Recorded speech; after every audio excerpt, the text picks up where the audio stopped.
Yo, yo, yo, yo, yo, this is day 9 of reading every single day for my entire life. I've bumped it up from a year to my entire life as the benefits are otherworldly. So, worldly.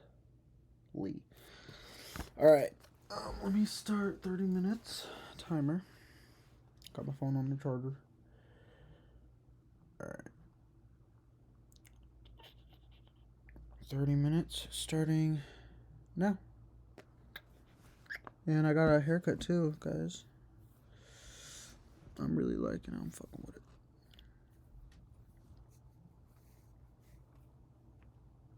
it. You feel me? Alright.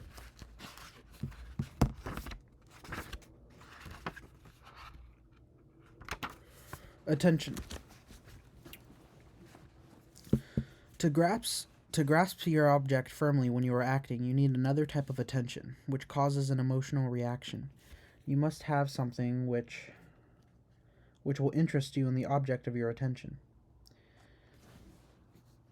and will serve object of your attention and will serve to set in motion your whole creative apparatus.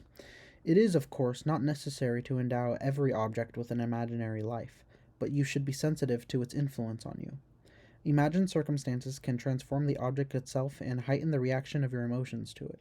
You must learn to transfigure an object from something which is coldly reasoned or intellectual in quality into something which is warmly felt.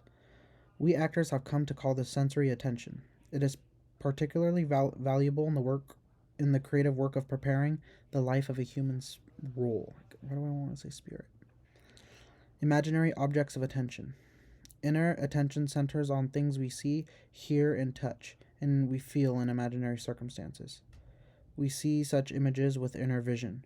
The same is true for our sense of hearing, smell, and taste. This abstract life contributes an unending source of material for our inner concentration of attention, but imaginary objects demand an even far more disciplined power of attention. Use the exercises developed for the imagination, as they are equally effective for concentrating attention. Physical attention. Your physical attention has been drawn to the movement of energy along a network of muscles. This movement of energy along a network of muscles. This same kind of attention should be fixed on ferreting out points of pressure in the process of relaxing our muscles. What is muscular pressure or spasm except moving energy that is blocked? It is important that your attention move in a constant company with the current of energy, because this helps create an unbroken line which is so essential in our art. Concentrated attention and creative material. At the bottom of every process of obtaining creative material is emotion. Feeling, however, does not replace an immense amount of work on the part of our intellects. After you have learned how to observe life around you and draw on it for your work, you will turn into the living emotional material on which your main creativeness is based. Impressions from direct personal intercourse with other human beings. Many invisible, spiritual experiences are reflected in our facial expressions, in our eyes, voice, speech, gestures, and even so it is not easy to sense another's inmost being, because people do not often open the doors of their souls. When the inner world of someone becomes clear to you through his acts, thoughts, impulses, follow his actions closely and study the conditions in which he finds himself. Here we are dealing with the most delicate type of the concentration of attention, and with the powers of observation which are subconscious to their origin. As you progress, you will learn more and more ways in which to stimulate your subconscious selves, and to draw them into your creative process. But it must be admitted that we cannot reduce the study of the inner life of other human beings to a scientific technique. Do not look with a cold analytical eye or carry a pencil in your hand. Do not be a cold observer of another's life, but let your study raise your own creative temperature. After prolonged penetrating observation and study, an actor requires excellent creative material. Audience. The more the actor wishes to amuse his audience, the more the audience will sit back in comfort waiting to be amused. But as soon as the actor stops being concerned with the audience, the latter begins to watch the actor. It is especially so when the actor is occupied in something serious and interesting. Only true acting can completely absorb an audience, making it not only understand but participate emotionally in all that is transpiring on the stage, thus being enriched by an inner experience which not be erased by time. To act without an audience is the same as singing in a full room without any resonance. To act before a full and responsive audience is like singing in a hall with excellent acoustics. The audience provides our spiritual acoustics, like a sounding board returning to us living human emotions. The point is not the power of an effect, but in its quality. It is not the purpose of an actor to make a fleeting impression on the audience. It is much more valuable to have a quiet audience, which will receive a lasting imprint. New methods of creativeness have produced new playwrights of a new kind of audience, which knows not only how to look and be entertained in the theater, but also how to listen, feel, and reflect on what it sees. These new spectators do not expect writing or acting which is merely external, effective in external plot and action. They look for deep feelings and great thoughts. Thus, the audience is a creative participant in the performance of a play. Ballet. Ballet is a beautiful art, but it is not for us dramatic artists. We need something else. We need other plasticity, other grace, another rhythm, another set of gestures, another manner of walking, another method of movement. We must borrow only the amazing capacity for work and the knowledge of how to train the body from the artist of the ballet. Beats. Supposedly a mispronunciation of bits, here called units, on the parts of the early Russian teachers of the Stanislavski system in America. Editor. Body training. People generally do not know how to make use of the physical apparatus with which nature has endowed us. They neither know how to develop this apparatus nor keep it in order. Flabby muscles, poor posture, sagging chests, these things we see around us continually. They show insufficient training and an inept use of the physical instrument. Maybe a body with bulges in the wrong place, legs so spindly that their owner has to totter, shoulders hinged almost into a deformity, does not matter to an ordinary life. In fact, we become so accustomed to these and other defects that we accept them as normal phenomenon. But when we step on the stage, many lesser physical shortcomings attract immediate attention, where the actor is scrutinized by thousands of onlookers as through a magnifying glass. Unless it is his intention to show a character with a physical defect, in which case he should be able to display it in just the proper degree. He should move in an easy manner which adds rather than distracts from the impression he creates. To do this, he must have a healthy body in good working order, capable of extraordinary control.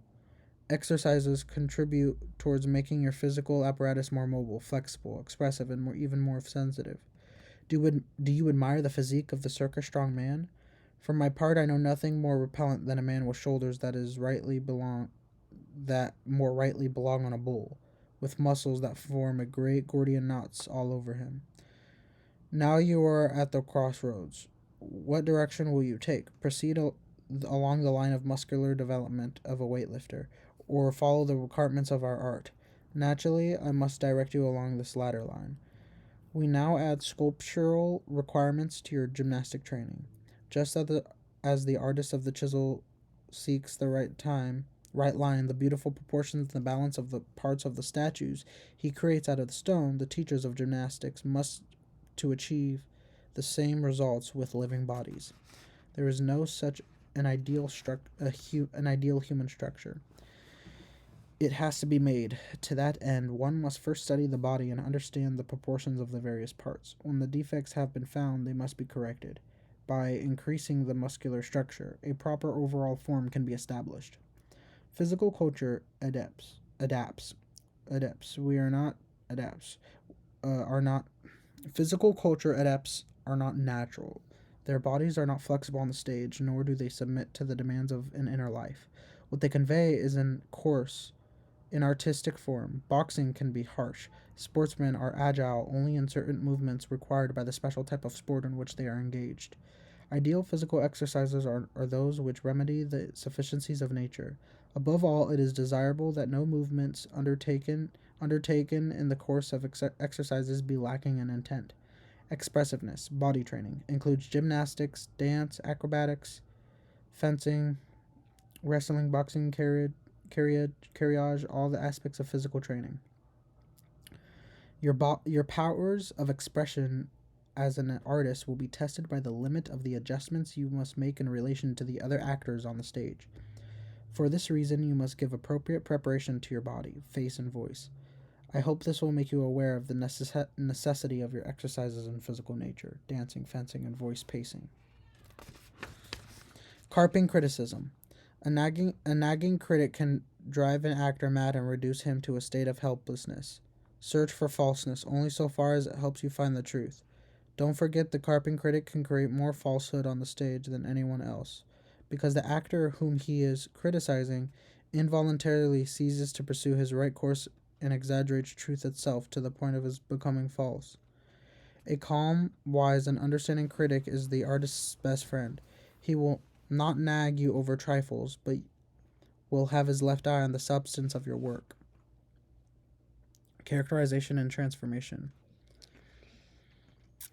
I claim that all actors must be character actors, of course, not in the sense of outer, but of inner characteristics. This does not mean the actor must lose his own individuality and his personality. It means that in each role he must find his individuality in his personality, but nevertheless be different in every role. As for inner characterization, it can be shaped only from an actor's own inner elements. These must be felt and chosen to fit the image of the character to be portrayed. If this is effectively prepared, the outer characterization should naturally follow. Let every actor achieve this outer characterization by using material from his own life, from that of others, real or imaginary, by using intuition, self-observation, by studying paintings or books, or by noting accidental occurrences, in short, from every possible source. But in all this external search, an actor must never lose his own identity. Any role that does not include a real characterization will be poor, not lifelike, and the actor who cannot convey the character of the roles he plays is a poor and monotonous actor. As a matter of fact, there is no person on earth who does not possess his own individual character. That is why I propose for actors a complete inner and external metamorphosis. There are actors, and especially actresses, who do not feel the need of preparing characterizations or transforming themselves into other characters because they adapt all roles to their own personal appeal. There is a great difference between searching for and choosing in oneself emotions related to a part, and altering the part to suit one's more facile resources. An actor will not give himself up wholly to his part unless it carries him away. When it does so, he becomes completely identified with it and is transformed. Characterization, when accompanied by a real transposition, a sort of reincarnation, is a great thing. Since an actor is called upon to create an image while he is on the stage, characterization becomes a necessity for all actors. In other words, all actors who are artists should make use of characterization. Capacity. Charm. A capacity to transform himself, body, and soul. Charm. A capacity to transform himself, body, and soul is the prime requirement for an actor. Charm. There are certain actors who will only have to step on the stage and the public is already enthralled by them. What is the basis of the fascination they exercise? It is an undefinable, intangible quality. It transforms even an actor's deficiencies into assets. Still, when they meet the same actor off the stage, even his warmest admirers are disillusioned. It is no wonder the quality is called stage and not natural charm. It is a great advantage to possess it. Yet it is of utmost importance that he, the actor, uses precious gift with prudence, wisdom, and modesty. Self-admiration and exhibition impair and destroy the power to charm. There are also such actors who possess another variety of stage charm. They only have to put on wigs, makeup which entirely masks their own personality, and they exercise great magnetism. The unlucky actor who lacks theater attractiveness influences the public against him, yet such actors are often far more intelligent, gifted, conscientious about their art. It is no method to develop a certain degree of stage charm, only to a limited extent.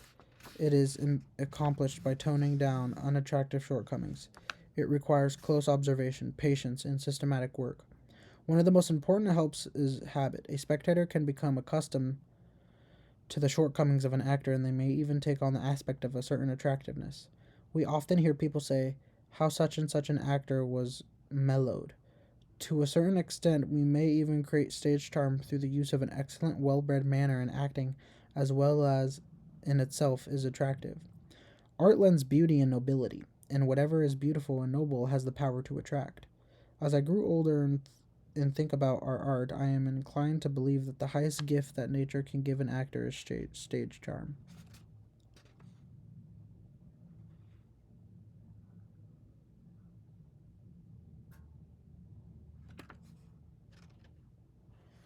Clarity. Actions. Clarity. Actions must be clear like the notes on an instrument. Otherwise, the pattern of movement in a role is messy, and both its inner and outer rendering are bound to the indefinite and inartistic. The more delicate the feeling, the more it requires precision, clarity, and plastic quality in its physical expression. Cliche acting.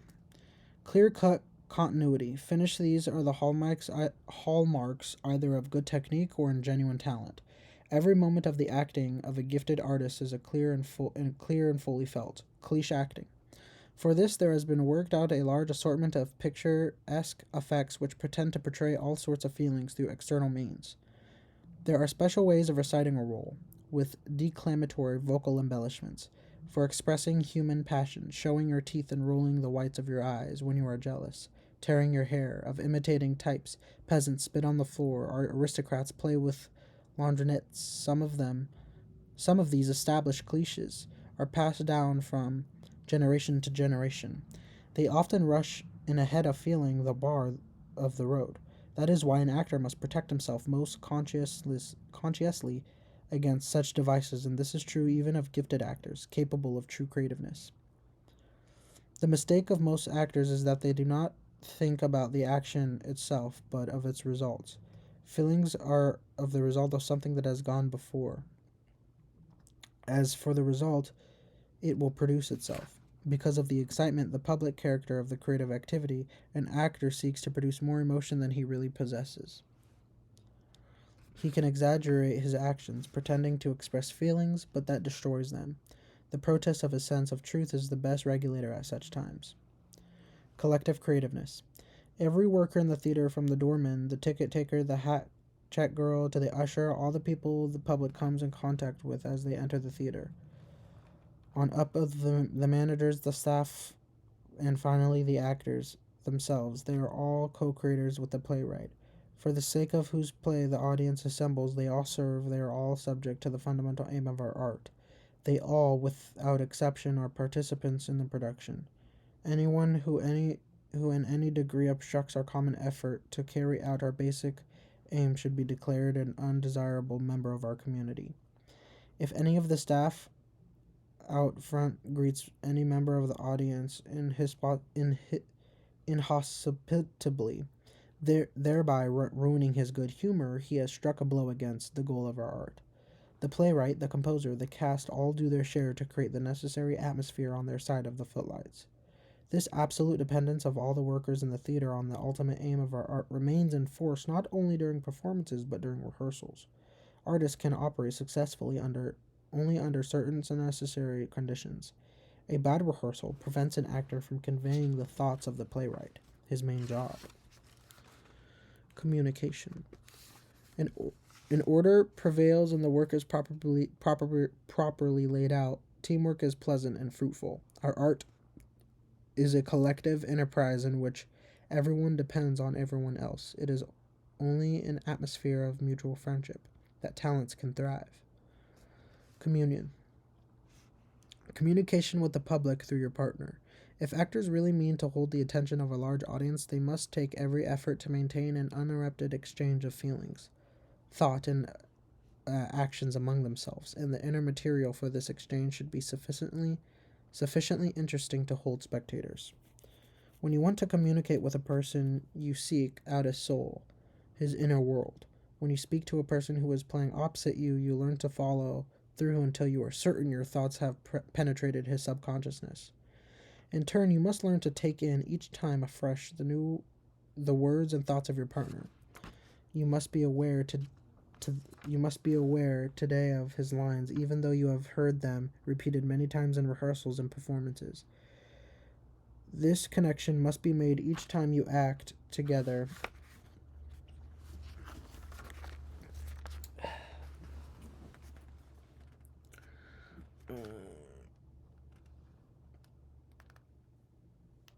This connection must be made each time you act together, and this requires a great deal of concentrated attention, technique, and artistic discipline. Some think that our external visible movements are a manifestation of activity, and that the inner visible acts of spiritual communion are not. Every manifestation of inner activity is important and valuable. Therefore, learn to prize that inner communion because it is one of the most important sources of action. Giving out and receiving rays. Haven't you felt in real life or on the stage, in the course of mutual communion with your partner, that something streamed out of you, some current form from your eyes, from the ends of your fingers? What name can we give these indivisible currents which we use to communicate with one another? Some day this phenomenon will be the subject of scientific research. Meantime, let us call them rays. The absorbing of those rays is the inverse process. When we are quiescent with the process of irradiation is barely perceptible. But when we are in a highly emotional state, these rays, both given and received, become much more defined and tangible. Grasp.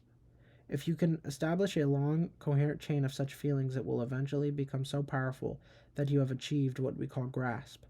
Then giving out an absorption of rays will be much stronger, keener, and more palpable. We actors must have that same power to seize with our own eyes, ears, and all our senses. If an actor is to listen, let him do it intently. If he is to look at something, let him really use his eyes. For a simple play, you need an ordinary grasp, but for Shakespeare play, you need to have an absolute grasp. Grasp is what a bulldog has in his jaw, but of course this must be done without unnecessary muscular tension.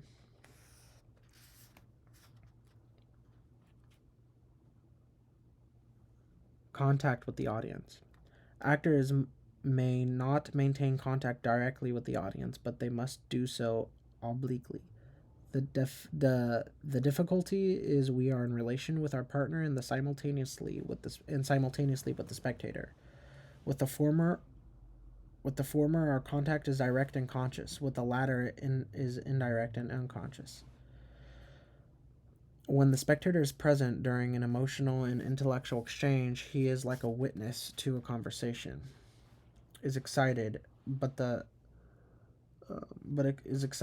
spectators can understand and indirectly participate in what goes on the stage only while the intercourse continues among the actors. Speak up so you will be heard. Forget about the public and think only of your acting partners in the play. Convention. The theater and its scenery as such is a convention. It cannot be anything else. But does it follow from this that the more of convention there is, the better? Is all convention good and acceptable? There are good and bad conventions. The good may remain and even welcome, but the bad should be destroyed. Theatricality is a convention. It is scenic effectiveness in its best sense. All that contributes to the play and the actor's performance should be scenic. The convention that enables the actors to create life in the play and the characters on the stage is good and theatrically effective. But that life must be convincing. It cannot stem from palpable falseness. Even a lie must assume the aspect of truth to be convincing on the stage. It must seem to possess a truthful quality so that the actors and their audience can believe in this convention. Good convention should be beautiful, not only in theatrically dazzling way. The beautiful is that which uplifts the life of a human being on the stage in the audience. The production may be realistic, stylized, modernistic, naturalistic, impressionistic, futuristic. It makes no difference providing it is convincing and true, or true seeming. Beautiful in the sense that it is artistic, uplifting, and creative in the sense that it is producing the true life of a human spirit with which can be no art. Which with there can be no art. Conventions which do not fulfill these requirements are bad. Copy. There's the director of exceptional talent who shows the actors how to play their parts. The more gifted his demonstrations, the deeper impression he makes, the greater the actor's enslavement. Having seen the brilliant handling of his part, the actor will wish to play it just as he has seen it demonstrated. He will never be able to get away from the impression he has received. He will be compelled awkwardly to imitate the model. After such a demonstration, an actor is shorn of freedom in his own opinion about his role. Let every actor produce what he can and not chase after what is beyond his creative powers. Core. Costumes and accessories. When you have created even one role, you know how necessary an actor's wig, beard, costume, props all are to his creation of an image. Only he has traveled the difficult path of achieving a physical form for which the character he is to play can understand the significance of each role, of makeup and accessories. A costume or an object appropriate to a stage figure ceases to a simple material thing. It requires a sense of sanctity for an actor. One famous actor said that he was to act in one of his ordinary suits. He would take it off when arriving at the theater and hang it up. When his makeup was on and it was time for his entrance, he would put it on again. But it was no longer an ordinary suit. It was converted into an outer mantle of the character he was playing. This is an important psychological moment, and you can tell a true artist by his attitudes towards his costume and properties. An actor must know how to put on and wear a costume. He must know the costume's manners of the times, the way of greeting people, the use of fan, sword, hat, cane, handkerchief. He can only do all this when he feels himself in his part and his part in himself. Counteraction. Every action meets a reaction, which in turn intensifies the first. In every play, besides the main action, we find its opposite counteraction. This is fortunate because its inevitable results in more action. We need that clash of purposes and all the problems to be solved that grow out of them. They cause activity, which is the basis of our art. Creating the inner life of a role. The fundamental aim of our art is the creation of a life of a human spirit and its impression in artistic form. That is why we begin by thinking about the inner side of our role and how to create its spiritual life through the internal process of living a part. It is only when an actor feels that his inner and outer life on the stage is flowing naturally and normally that the deeper sources of the subconscious gently open, and from them come feelings. Since we do not understand this governing power, we actors call it simply nature. The creative process of living and experiencing a part is an organic one, founded in the physical and spiritual laws governing the nature of man. Creative intent of a play.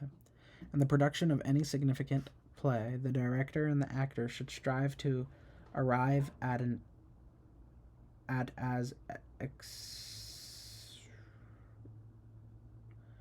extent and profound an understanding and grasp of the playwright's creative intent as possible, and not to replace it with any of their own.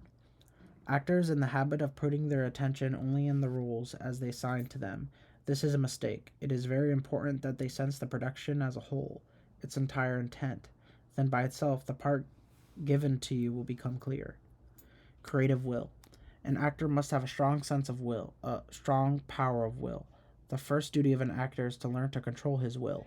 Few actors possess the will and tenacity to do the work which will enable them to achieve true art. An objective is live bait pursued by our creative will. The bait must be tasty, have substance, and the power to charm. Unless it has these qualities, it will never attract our attention. The will is ineffectual until it is inspired by some passionate desire. The inspiration for it lies in a fascinating objective. This is a powerful driving force, a strong magnet for our creative will. Critics. When I asked a journalist how they produce such remarkable drama critics, I was told about a very clever and purposeful method used in Germany. They let a young critic write an article full of praise. Anyone could blame, but it took a specialist to praise. The art of a critic requires him to have exceptional talent, emotion memory, knowledge, and personal qualities. These are rarely united in one person. That is why good critics are so few. In the first place, a good critic must be a poet and an artist in order to judge. The literary accomplishment of the playwright in the imaginative creative form given to it by the actor, a critic must be absolutely impartial so that he may inspire confidence in his opinion. Crowd scenes. The rehearsal of crowd scenes is extraordinarily fatiguing both for the directors and the actors. It is therefore desirable that such rehearsals should be productive but not carried on for long. The strictest discipline must be enforced. Everyone must be prepared in advance and well drilled. Every move in a crowd scene is magnified several times over. Therefore, it must be chosen with the greatest care. Unless this is done, it cannot be successful. That is why crowd scenes require all the severity of discipline of a state of martial law.